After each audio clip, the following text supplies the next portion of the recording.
హైడ్రా ఏకపక్ష నిర్ణయాల వల్లే తీవ్ర మనోవేదనకు గురయ్యామని బాధితులు అంటున్నారు.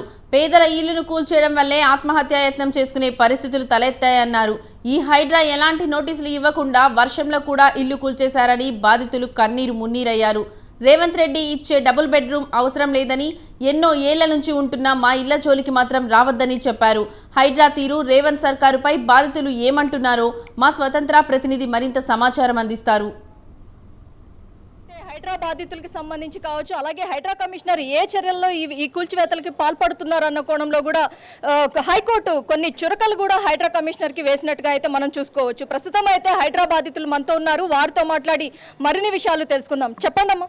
పెట్రోల్ పోసుకున్నాం మేడం. పెట్రోల్ పోసుకుంటానన్నా ఎందుకంటే మా ఇల్లు మేము కాపాడుకోవాలన్నా మాకు వచ్చిన ఆలోచన అది. మేము చదువుకోలేము, ఆ పేపర్లు ఈ పేపర్లు పట్టుకొని ఆడికిడికి పోయేంత ధైర్యం మాకు లేదు. అట్లా పోసుకుంటేనే వరే వాళ్ళు చచ్చిపోతారేమో అని భయంతో. ఇప్పుడు ఉరిదీసే ఒక ఖైదీకి కూడా లాస్ట్ నీ కోరిక ఏంద్ర బాబు అని అడిగి వాడు ఉరిదీస్తాడు, అంతేనా కదా మేడం? అట్లాంటిది వచ్చి నువ్వు హఠాత్తుగా ఇల్లు కూల్చేస్తే ఆ రోజు కూల్చిన తర్వాత చూడాల్సింది మేడం. వర్షం పడ్డది, నన్ను నా భర్తను తీసుకొని పోలీస్ స్టేషన్లో కూసబెట్టిరు.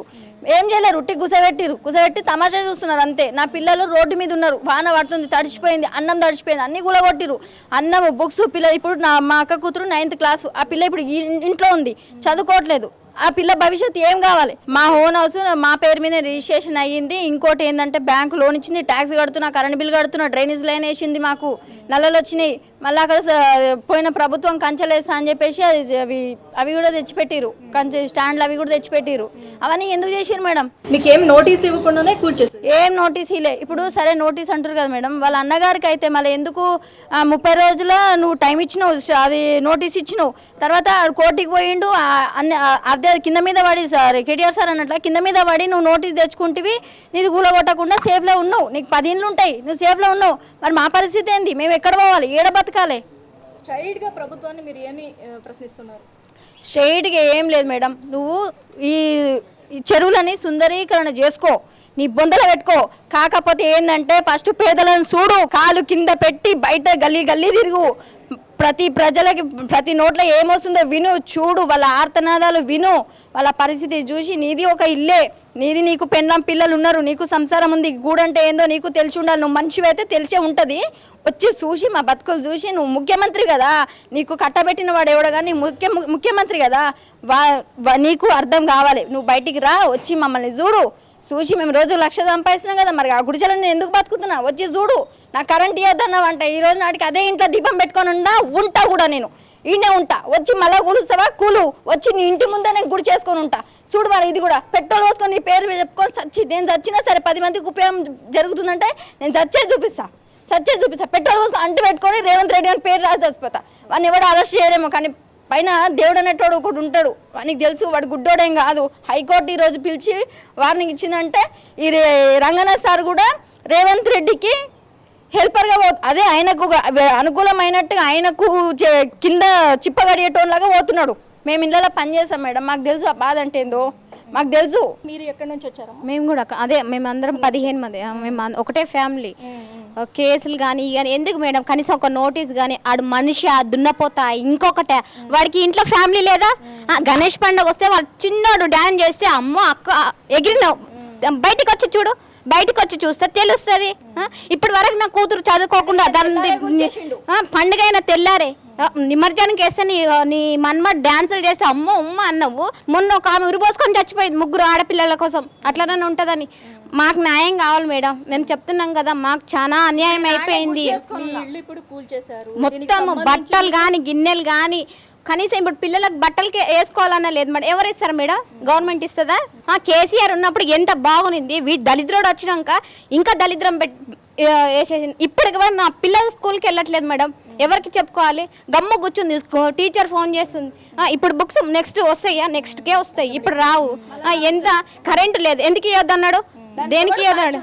కరెంట్ నువ్వు ఇవ్వకపోయినా పర్వాలేదు, మేము అక్కడే ఉంటాం, మాకు న్యాయం అయ్యేదాకా మేము అక్కడే ఉంటాం. నువ్వు ఏం చేసుకుంటావు చేసుకో, నీ గురించి మా ఫ్యామిలీ మొత్తం చచ్చిపోతుంది. ఒక లెటర్ రాసి చేస్తాం, అది కూడా.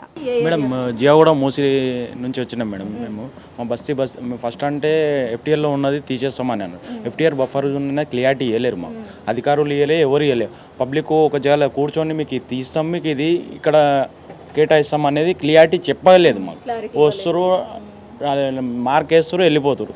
అదే మార్క్ వేయంగానే పబ్లిక్ ఏమవుతుంది, ఎవరి ఇల్లు కూలిపోతుందో అసలు ఉంటామో పోతామో తెలియదు. మా వచ్చి డైరెక్ట్ కూలుస్తారో ఏందో క్లియారిటీ అధికారులు ఎవ్వరూ చెప్పట్లేదు మేడం. ఇంకోటి ఏంటంటే ఇప్పుడు నైట్ వస్తుండ్రు, డే వస్తున్నారు, ఎక్కడెక్కడనో రాసేసి వెళ్ళిపోతారు. మేము ప్రశ్నిస్తే మా పోలీస్ కేసులు పెడతారు. మేమందరం బస్తీవాసులం మేడం. ఏ ఎమ్మెల్యే రాలే, ఏ ఎంపీ రాలే, ఎవ్వరు రాలే మా దగ్గర. బస్తీవాసులే పోరాడుతున్నాం. ఇక ఇట్లాంటి యంగ్ బాయ్స్ ఎవరన్నా ఉంటారు కొంచెం ఎక్కువ ఇది చేసిరంటే వాళ్ళని నైట్ షిఫ్ట్. మరి ఎవరితో చెప్పుకోవాలి మా గోడు? మాకెవరున్నారు అండగా? మేము అధికారుల దగ్గర అడుగుతాము, మాదేమైనా ప్రాబ్లం ఉంటే పోయి వాళ్ళకి అడిగితే వాళ్ళు మాకు సాల్వేషన్ ఇవ్వాలి.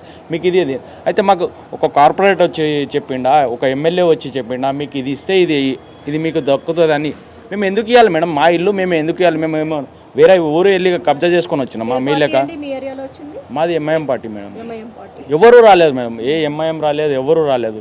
మేమే రోడ్ల పైన కూర్చొని ఆడబిడ్డలు, చిన్నోళ్ళము, పెద్దోళ్ళ మంది వర్కులు వదిలేసి, జాబ్లు వదిలేసి ఉపాధం పొద్దున అమ్మా నాన్నని చూస్తే ఉంటారా పోతారా అన్నట్టు ఉండే మా ఫీలింగ్లా.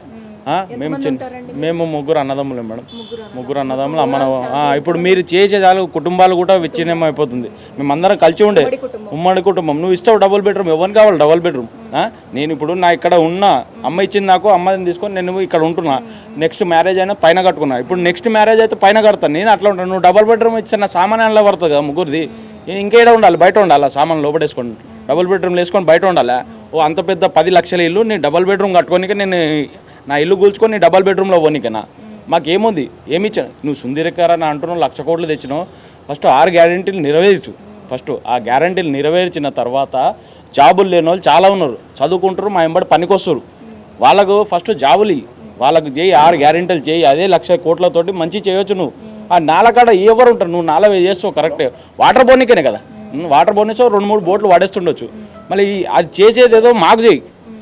ఉన్న దాంట్లో ఒక లోన్, ఇప్పుడు లోన్ తీసుకోవాలి మీరు ఇవ్వండి, మాకు డబ్బులు ఇవ్వండి, అదిలో కట్టుకోండి. మేము ఏదైనా షాపో ఏదో కింద పెట్టుకుంటాం.